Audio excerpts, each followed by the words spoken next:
नई मुंबई महानगर पालिका में जो प्रस्ताव पास किया गया है, मंजूर किया गया है, उसमें थोक और अस्थायी कर्मचारियों को परमानेंट करने का जो मामला है वो अभी भी विचाराधीन है, क्योंकि जिस तरह से गठनेता सागर नाइक ने उस पूरे प्रस्ताव को प्रस्तुत किया, उसे लेकर कमिश्नर ने तमाम कानूनों का, नियमों का और बोर्ड के डायरेक्टिव्स का हवाला दिया और साफ तौर पर कहा कि ये जिस अर्हता या जिस क्वालिफिकेशन के साथ ये मंजूर होना है वो अभी भी असमंजस में है और उसे लेकर निर्णय नहीं हो सकता। इसलिए इस प्रस्ताव पर साफ तौर पर सत्तारूढ़ बीजेपी और जो आयुक्त हैं उनके बीच में साफ तौर पर विरोधाभास दिखा।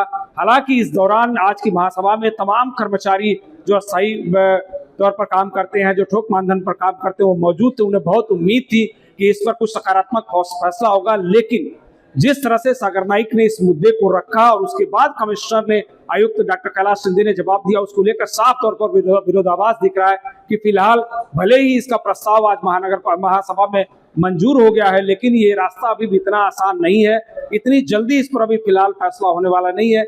7 तारीख को यानी 7 अप्रैल को कोर्ट में तारीख है और उसके बाद देखना होगा कि महानगर पालिका किस तरह से ये सभी कर्मचारियों को स्थायी करने के लिए, परमानेंट करने के लिए किस तरह से नया प्रस्ताव या नया एफिडेविट पेश करती है और उसके बाद कोर्ट उस पर कौन सा रुख अपनाता है। तब जाकर महानगर पालिका के इन स्थायी और थोक मानधन पर कार्य करने वाले कर्मचारियों के भविष्य का फैसला हो पाएगा।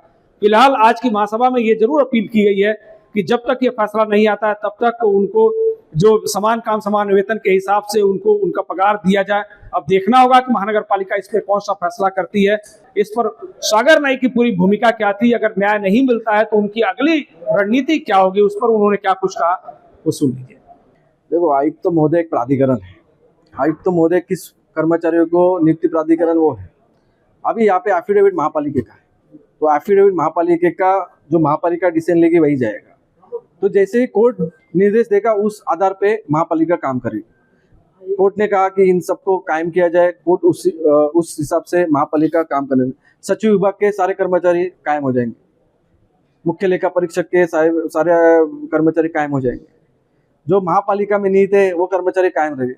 बचा प्रश्न जो आयुक्त के निहित है, तो आयुक्त सबको विनंती करेंगे और पर ये निर्णय है आयुक्त महोदय पे भी बाइंडिंग है। जब नहीं करेंगे तब देख लेंगे, पर मुझे लगता है कि वो करेंगे। मैं माननीय न्यायालय का आभारी हूँ कि न्यायालय ने जो 10-10 साल काम कर रहे थे ठोक मानधन पे, उनको समायोजन करने का एक अनुकूल पॉजिटिव रिस्पांस उन्होंने दिया। उन्होंने कहा कि 1 स्ट्रोक स्कीम उसके लिखे है, तो उसके मद्देनजर जो नियुक्ति प्राधिकरण है 4 महापालिका आयुक्त, सचिव और मुख्य लेखा परीक्षक, ये नियुक्ति करने के लिए जो ठोक मानधन के लोग हैं उनको समायोजन करने के लिए एक ठराव पास किया, एक अमल बजाने का प्रोग्राम किया, जिससे पद निर्मिति हो, अर्हता चेंज हो, ऐसे अनेक चीजें हैं, टप्पे टप्पे में होगा। और उसी के साथ साथ वेतन श्रेणी लगाने का निर्णय लिया गया और 7 तारीख को वैसी भूमिका माननीय न्यायालय के सामने रखने की आयुक्त साहब को कहा, तो वैसा एफिडेविट माननीय आयुक्त साहब रखेंगे। तो इस माध्यम से जो हमारे ठोक मानधन पे काम कर रहे, टुटपुंजा पगार पे काम कर रहे, सबको समायोजन करके उनको न्याय देने की भूमिका आज हमने ली है। लेटेस्ट अपडेट्स और ताजा तरीन खबरों के लिए TV1 इंडिया लाइव को सब्सक्राइब कीजिए और नोटिफिकेशन पाने के लिए बेल आइकॉन को दबाना मत भूलिए।